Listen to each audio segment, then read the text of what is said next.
What a load of rubbish that was. It's the day after transfer deadline day. Oh, and it doesn't get any better. We've still not signed anyone. I've got videos from you, and you're not a happy bunch. I'll get to them in a minute. Beforehand, we've got an explanation from the board. We'd like to offer our loyal fans an explanation regarding the lack of transfer activity last night. We worked tirelessly to get the transfer targets we identified. In the end, the real reason for the lack of transfers is that the entire administration fell ill. Sporting Lisbon were on the phone lunchtime, accepting a bid for William Carvalho. We went as white as a sheet, paralysed, didn't know what to do, sick as a parrot. If you're waiting for a punchline, there isn't one. Sometimes all you can do is laugh. See, if we'd have really wanted Willie Carvalho, all we had to do was sing. Because that's what an Arsenal fan did. He made up a song, and he wanted to keep a player, and it worked. Stay now, Sanchez, you don't have to go away. No gooner could take the pain if you leave on deadline day. Stay now, oh don't leave our club like this. You're our star player, Alexis, and if you stay we'll double your pay.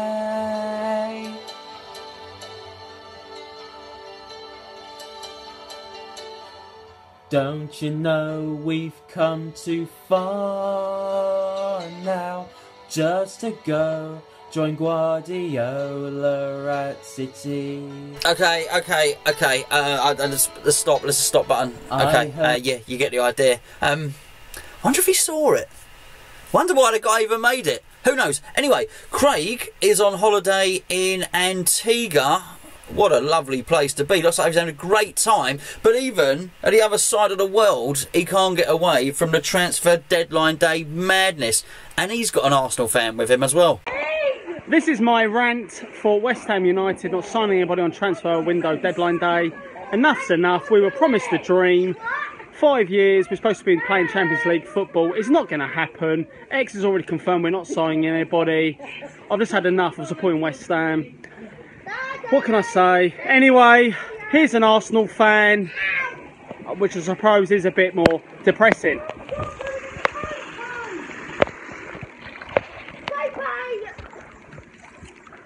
Probably time to fish him out, Craig, but is it just me, or does nobody else feel sorry for Arsenal? I mean, you'd take that, wouldn't you?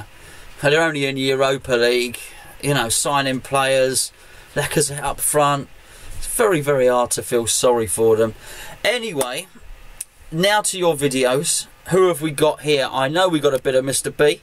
We've got Chaz, and I think we're probably going to leave it at those two. I do have some other videos, but we'll probably put them in another one because they've got quite long rants and they need to be heard. So, just before we get to them, oh, excuse me, my earpiece fell out. Just before we get to them, please do remember this is our second channel. So if you're subscribed to the main Hammers Chat channel, you're not subscribed to this. So you need to press the button, please, and then you get notifications here.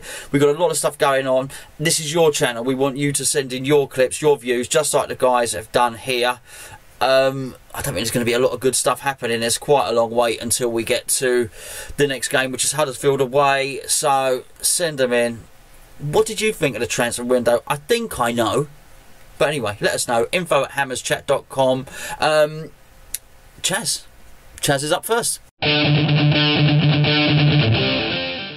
Hello, Len here. What's all this talk about sacking Bilic then? Hey? You can't sack Superslav. He's West Ham through and through. And Everton. He likes Everton and all.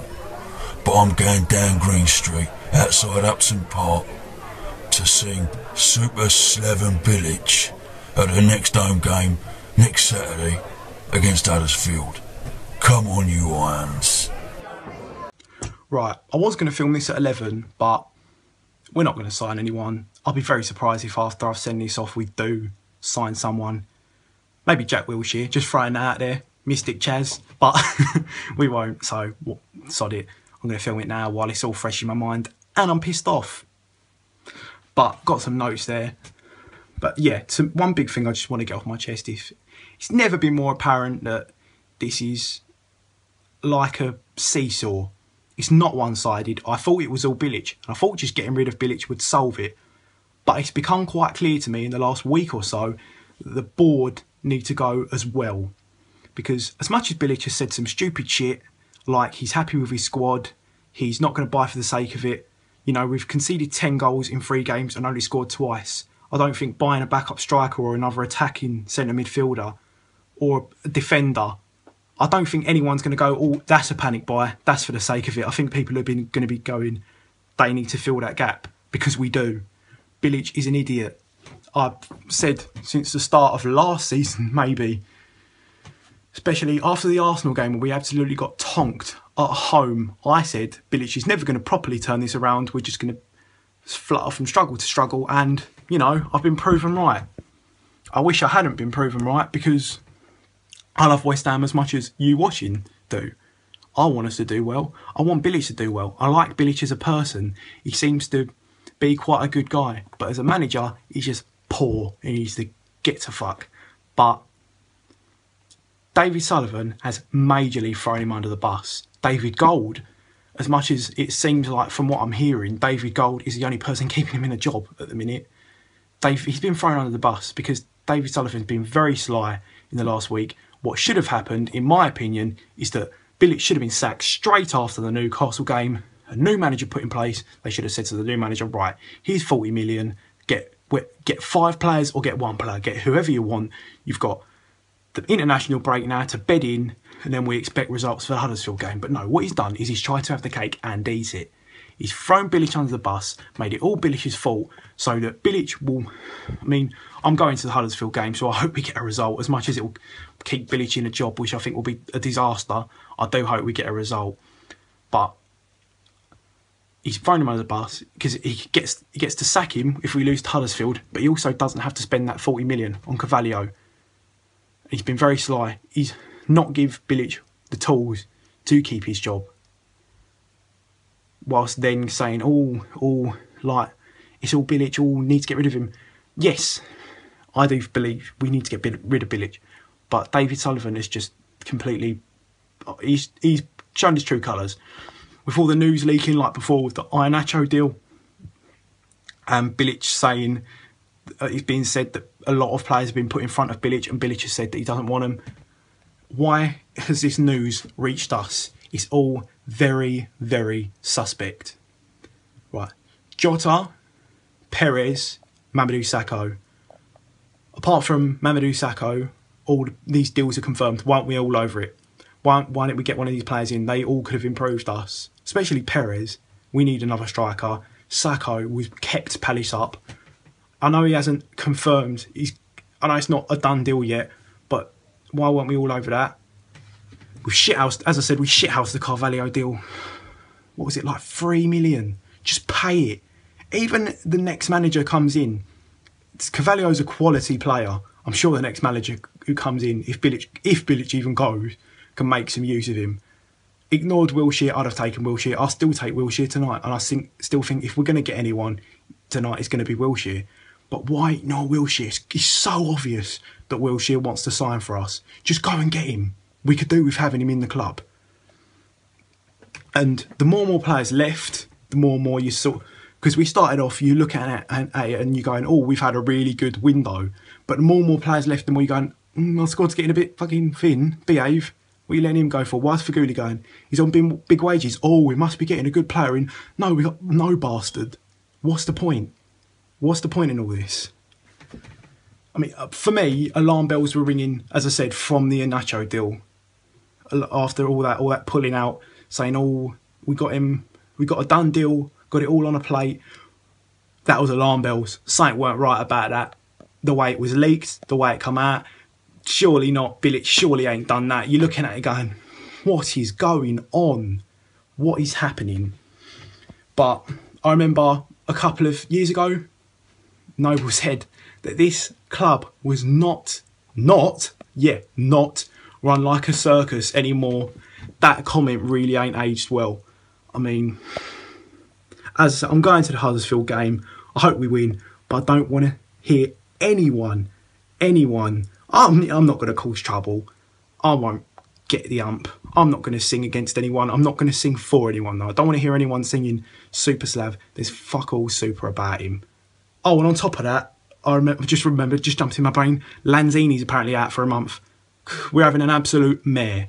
Chaz, thank you very much for that, mate. The good news just keeps on coming, really, doesn't it? Mr. B is up next. As for the atmosphere in the stadium, who knows? We've had to wait so long for a home game. We were on such a downer following the transfer window or lack of it. We all stayed up late waiting for a sign-in. No sign-in happened. Who knows? Who knows? We need a bit of a pick-me-up, though, don't we? But we don't even know if the manager's going to be there for the Huddersfield game. Never mind what the atmosphere's going to be like in the stadium. Anyway, Mr. B, take it away. Hello again, Mr. B here. This time, just a few comments about yesterday's lack of deadline day transfer activity. I think probably the two words that spring to mind for me are sort of confusion and concern where we are at the moment. I'm totally confused. I just don't know quite what direction we're going in, and concern really primarily at boardroom level. It just seems to me that there's a lack of joined up thinking between Gold and Sullivan and Brady. Now, Gold and Sullivan may be absolutely fine. Looking at the new in colour for next year's dildo range, but they seem to be really struggling when it comes to making strategic decisions to run a football club. We clearly need some direction from these guys, and it's not happening. Now, I can only make the assumption, and it is an assumption, that Gold and Sullivan in particular, and probably Brady, are at loggerheads over Bilic, because if they weren't, you would surely, we've got money in the pot, you would surely back him. Now, back him or, it's the back him or sack him thing.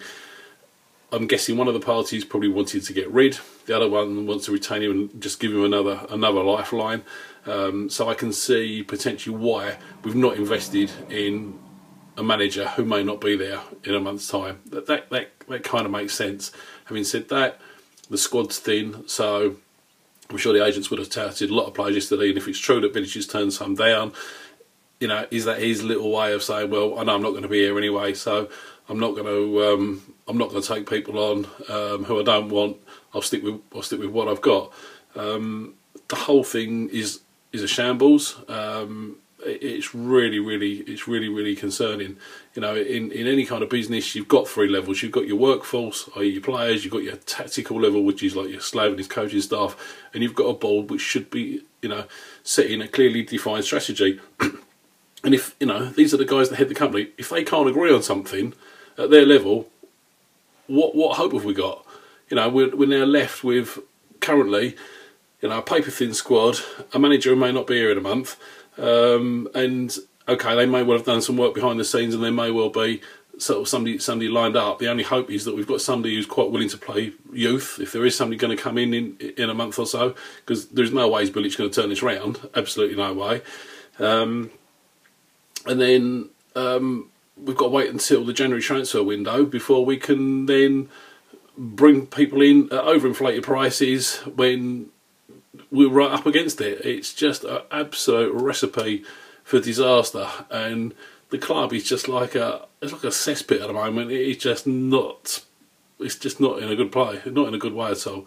We'll see what happens over the next few games. I think it's quite worrying, particularly when you throw Sacco into the mix, and that is just hilarious. That just defies belief. Here, somebody who goes away to get medical, comes back to watch his horse run or something, and then potentially he's going to get offered a new contract. But he's got issues with Bilic. So again, what's going on with that? That's just ridiculous. There's ways and means of going about things, and to take yourself off, to try and sort yourself a move and push a move through. To me, he should just be fired on the spot. If it was in a normal workplace, you wouldn't get away with it. I think I'd get a nice big contract out for him. I'd dangle it under his nose and I'd rip it into shreds in front of him and tell him to fuck off out of it, because you don't treat our football club like that. That is just completely wrong. So the whole thing at the moment is pretty bad. I think Huddersfield could potentially be really, really toxic when that that gets underway, if we start you know, struggling in the first sort of 20 minutes, half an hour, that's going to be quite a volatile place to be. But hey, let's just hope we've got somebody who can actually grab hold of the controls and pull us out of this nosedive before we crash and burn, because at the moment the future's not looking good, but we shall see. Company wise.